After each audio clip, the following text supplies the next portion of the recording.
guys, welcome back to Andy's Dinosaur Reviews. You can see looking right there in front of you that today we are taking a look at another Jurassic World Fallen Kingdom figure, and this is a figure that, at least in my area, has just recently shown up. I don't know for sure if this is a Wave 2 or a Wave 3 figure, as they're all kind of just getting randomly released nowadays, so it's kind of jumbled as to what they are exactly, but this is the newest, as far as I know, Dilophosaurus by Mattel. And this is what we've now termed the basic dinosaur. I've reviewed both the Velociraptors, the larger one which was a Lost World type, and the blue Velociraptor, along with the Pachycephalosaurus that they had released. And back then I was just calling them Kohl's exclusives, but I've since learned that they are not in fact Kohl's exclusives, as they have shown up at not only Kohl's, but they've also shown up at JCPenney and now Kmart, which is actually where I purchased this one. So they are called basic dinosaurs. I don't know why, but I believe that's how Amazon has them listed. They are just the basic dinosaurs. And I assume they mean basic simply because there's not really too much that's going on with them compared to a lot of the other Mattel figures. You don't have any type of an articulated jaw, and the joints don't move around quite as much as they do on the other figures. But honestly, these are some of my favorite figures. I've heard a lot of people talk pretty badly about these figures and say that they don't really like them simply because of the lack of an articulated jaw or the lack of the mobility and articulation in the body. However, I think that the actual sculpts are fantastic on a lot of these figures, and I really love the look of them, not to mention the fact that they are much larger, and I really feel like they much closer resemble a model more so than a toy, which is another thing that I do really love about these figures. I was really looking forward to this Dilophosaurus, and I had kind of a hard time finding it for a little while there. I did stumble upon it at Kohl's, but it was in a pack with the Indoraptor, the Pachycephalosaurus, both raptors, and Owen, and they wanted like $56.99 or something like that, and I really felt like, although it was a pretty good price, I don't think it was really worth it because the Velociraptors and such are already at like $7.99 on the Kohl's website, so I really felt like I was probably going to lose money, especially if this one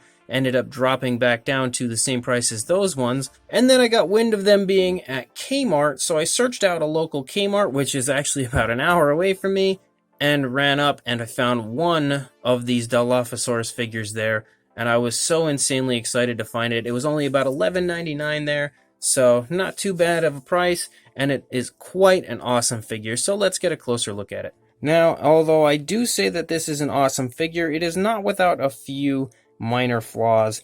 Looking at the head though, you can see that the head sculpt and the overall detail is really beautifully done. There is just lots and lots of incredible little scales and sculpt work that has gone into the face sculpt of this figure. You can see that overall it really looks beautiful. Even the crest up on the head looks very nice. It has a beautiful appearance that I do like, that red look. The overall color scheme of this figure is definitely taken from the Dilophosaurus that is in the Lockwood Manor. I believe it was a stuffed version that was fighting a Velociraptor that was painted with the Lost World style. I'm pretty sure that's where the paint scheme is from, as this definitely resembles that figure, more so than the original Jurassic Park type of a look, which I definitely prefer the Jurassic Park look over this one, but this still looks really nice. As I mentioned, a lot of people complain about the fact that the jaw isn't articulated on these, but personally I like it. I think it looks very cool, and I love that the teeth are sticking out here on the side, and if you actually can tell as I turn it right there, you can see there is a gloss that has been added to the teeth to make them look a little bit more real. I really love that they've gone the extra mile and included that on something that is so small and almost not even noticeable. That's awesome that Mattel would go and actually put that on there. You can see that the overall frill here that comes out also looks beautiful, and there is an incredible amount of sculpt work to the point where you can even see the veins all over the place in the actual frill. I think that looks fantastic. I really do. The overall frill looks great. Even the paint on it applied looks really, really nice. There are pretty much 3 different colorations, or 4 actually. There's like a dark red on the outer rim, then a lighter red, then it turns into a yellow, and then almost a bluish type of a grayish type color on the inside. So awesome that they've applied so much to the actual frill and made it look so nice. And they've added a gloss over top of it so that it really shines and looks really alive. So the overall frill is fantastic. as is the head sculpt. I feel like the head sculpt looks great. The only thing that is a little bit of a downer to some people in my opinion is that I don't really feel like the actual sculpt of the head looks like the Jurassic Park version. It definitely has a very cool Dilophosaurus look, but as far as being a Jurassic Park inspired type of a look, I don't really feel like it looks like the Jurassic Park Dilophosaurus at all. It's definitely similar, but not quite the same. However, I still think it looks very nice. Another downside for me is the frill. Although the frill is beautiful, but I don't like this is an issue here where we open and close them. I don't like that we have to push them open. I really miss the versions from Kenner where you could actually just remove the frill completely. I felt like that looked a lot cooler and was a lot better. You could have your dinosaur without the frill, or you could have it with the frill depending on what you like. But now when you actually push the frill back, look how awkward that looks now with this little hole and seam area here on the side. It still looks nice, but definitely would look a lot better without that. So now really the only way if you wanted to display and look really, really cool is with the frill out, which isn't necessarily a bad thing, but I do like to have the option of displaying it with or without that. And unfortunately, once the frill is pushed back, it's really kind of a noticeable issue. On top of that, one of the other downsides of this figure is right there. Yes, there are screw holes, or I'm not sure if you can consider that a screw, but there are holes regardless on the top of the head. That is another downside for me, but again, it's not the end of the world.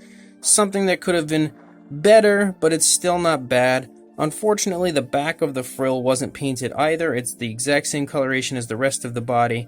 So again, another thing that could have been a little better, but I guess it would have probably cost them a lot more money to add paint to both the front and the back, whereas they didn't add it to the back, so that probably saved them quite a lot of money.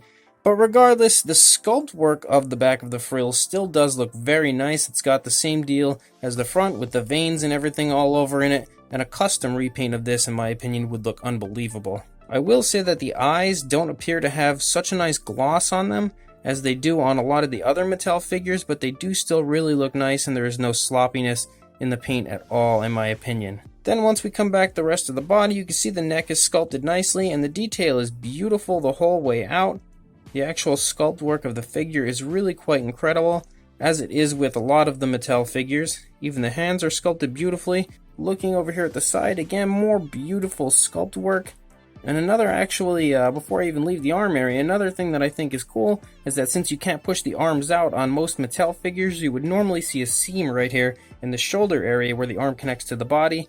And with these figures, you don't see that, so that's another plus in my opinion for these figures.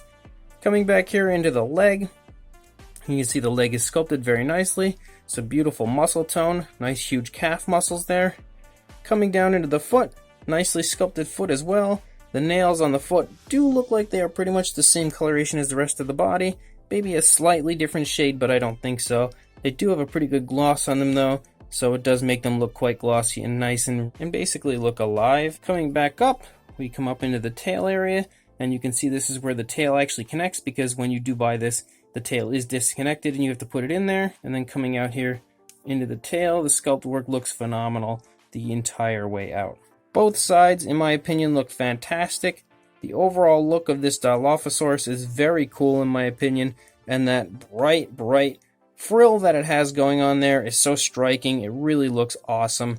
Coming out here down again, looking at the whole body, everywhere you look, it looks fantastic in my opinion. So beautiful job done on the overall sculpt and even the appearance of this figure. There are little hints of black spots and stuff all over the body to give it a little bit of a change in coloration, but other than that, there's really no difference in any of the areas as far as coloration goes until you get back up to the head sculpt, that is. Either way, it really looks quite nice. As far as the articulation goes, I did show you that you can push the frill back and you can push it forward. There is also articulation in the arms as it does go forward and back, but like I mentioned, it doesn't come out, which helps to give us this arm without that weird little seam. The legs, of course, do go forward and backward. You also have mobility in the ankles as they are on a swivel. They can completely turn around if you really want your Dilophosaurus to look crazy. And then the tail is on a swivel as well, so you can completely 360 the tail if you would like as well. It can also move sideways and up and down, so there is a lot of mobility with the tail. but other than that, there is no other articulation. As far as the size goes, and since this guy is pretty long, you're just going to have to trust me that it is on the end of the tail. So from the tail to the front of the head, you are looking at about 15.5 inches long, or about 39 or almost 39.5 centimeters. And for a height, you are looking at the top of the frill about 6 inches or about 15.5 centimeters. And for a size comparison, there is Mr. Papo T-Rex. So you can see that this Dilophosaurus is way longer for sure than Mr. Papo T-Rex, and pretty much just as tall, maybe a little hair under, but regardless, it is definitely a very large Dilophosaurus. So maybe these figures aren't for everyone. I don't know, it's really up to you to decide if you like these basic dinosaur figures from the Jurassic World Fallen Kingdom line. Personally, I absolutely love them. I really do. This Dilophosaurus has more issues, honestly, than any of the other ones because of basically the frill is one of the biggest issues with this guy, but I still think it looks fantastic. I absolutely love this figure, and once I actually stumble upon another one, I may end up rebuying one just to repaint, because I think that these figures repainted look awesome. I have yet to see an actual Dilophosaurus repainted, but the Pachycephalosaurus and the Velociraptor that I had repainted, I thought turned out pretty cool, so I would love to be able to take a shot at repainting actually one of these and maybe some more of the raptors, and I could repaint the other raptors as the rest of the Jurassic Park versions that are out there. That would be pretty fun to do. But regardless, this Dilophosaurus is awesome. Where you can buy it online, however, is still a problem. Unless you're going to go on Kohl's and purchase that big set that I was talking about, which kind of includes all of them, there's nowhere that I can think of aside from maybe Amazon where you can purchase this figure individually.